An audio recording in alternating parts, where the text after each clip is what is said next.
Hi, I'm Nicole at Move America, and today I'm here with Laura Fox, who is General Manager of Citi Bikes at Lyft. So thank you so much for joining us today, and how's your day been, and what have you been up to? It's been great. I've been able to see a number of great keynotes, run into friends from across the mobility industry, gave a talk earlier. It's been a really fun day.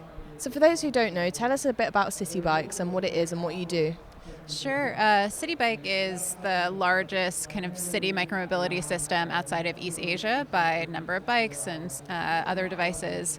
And we had 28 million rides last year, 1.3 million unique riders, and really focus on how do you get more people to ride a bike rather than, say, taking a car and think about car replacement. And when you think about the number of rides we have and compare that to all of the transportation networks across the US, so trains, buses, other modes, Citi Bike would actually be the 25th largest in the United States. And so get excited about that stat.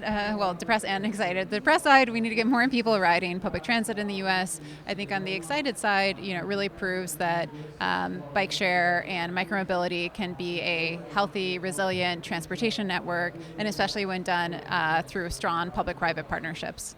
And you mentioned micromobility, getting people on board and with public transport. So how important is micromobility to sustainable transportation and the future of it? Yeah, incredibly important. I think, the thing that gets a lot of press right now is big EVs, so big trucks, SUVs, others going electric. But when you think about the ICE to electric transition, EVs are certainly going to be a part of it, but they only reduce emissions by about 50% from an ICE vehicle. And that really depends on how healthy and clean the grid is.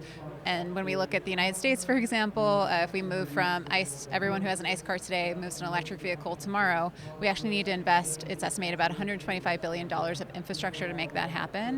And we only have about $5 billion dedicated in the most recent infrastructure bill.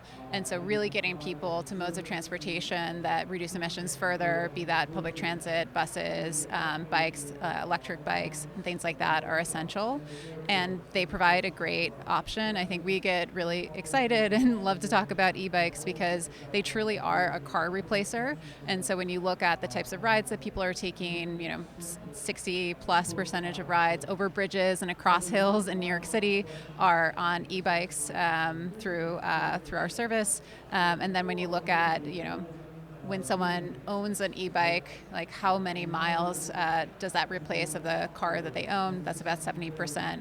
And about a third of new riders last year through Citi Bike came, on their first ride on an e-bike. So it's really allowed us to dramatically expand that. And I think that makes sense to us, right? It's like, I want to bike to work but not show up sweaty, or I have a knee problem and it's really hard to ride a standard cycle bike, or I'm older and it just requires a lot more energy. And so it really allows for the expansion of use cases beyond the typical, I think, vibe in the bike space, probably just 5 to 10 years ago, of the sweaty white male that's showing up to work, right? Now in Citi Bike alone, 61% or more of our riders are non-white and identify as part of a racial or ethnic group. And so I think that we take a lot of pride in thinking about how we've allowed or how we've expanded diversity in use cases in biking.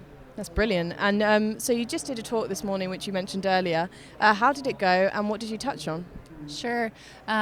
Think the talk went well, but we can ask the audience too. Really talked about this problem that I've thought about for a long time, which is that we do need to think beyond just individually owned vehicles, moving from ICE to electric in this space, especially when we think about climate reduction as it relates to mobility and urban mobility.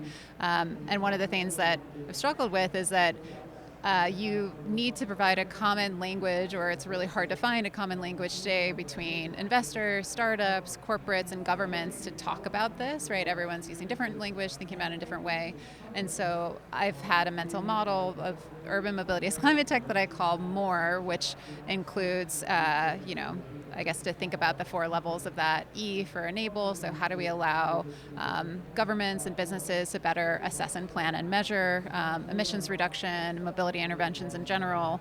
Rebuild R, we have a lot of physical infrastructure on the ground today, but Rockefeller Institute, for example, estimates that about 75% of the infrastructure that we need in 2050 is not yet developed. And so there's a lot to do on both the physical infrastructure side as well as the digital infrastructure side to use spaces better.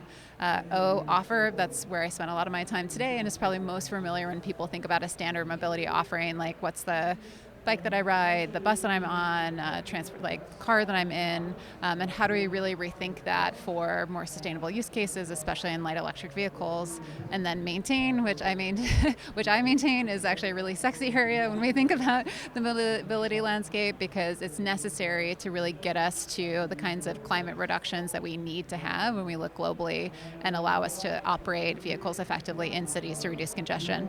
Lovely. And just to finish off, what can we expect to see from Citi Bike? I guess you've already just answered that question, but what can we expect to see from Citi Bike in the next 12 to 18 months? Yeah, at Citi Bike, we're in the middle of a really exciting expansion. So we as Lyft have invested $100 million into doubling the size of Citi Bike, and we're close to completing that now. And so that's an incredible infrastructure investment across the city, constantly investing in new products. So we just launched a new next generation e-bike on the streets of New York, which looks at creating a better ride experience, available more often with double the battery, retro-reflective paint, so you feel really safe when you're riding.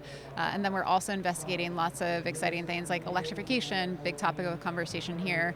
How do we electrify stations and allow us to reduce, say, the amount of vehicles that we need to have on the roads for battery swapping and others as it relates to our e-bike fleet, and continue to reduce emissions in an already really sustainable system. Lovely. Thank you so much for joining us today, and I hope you have a good rest of your day here. Thanks so much for having me.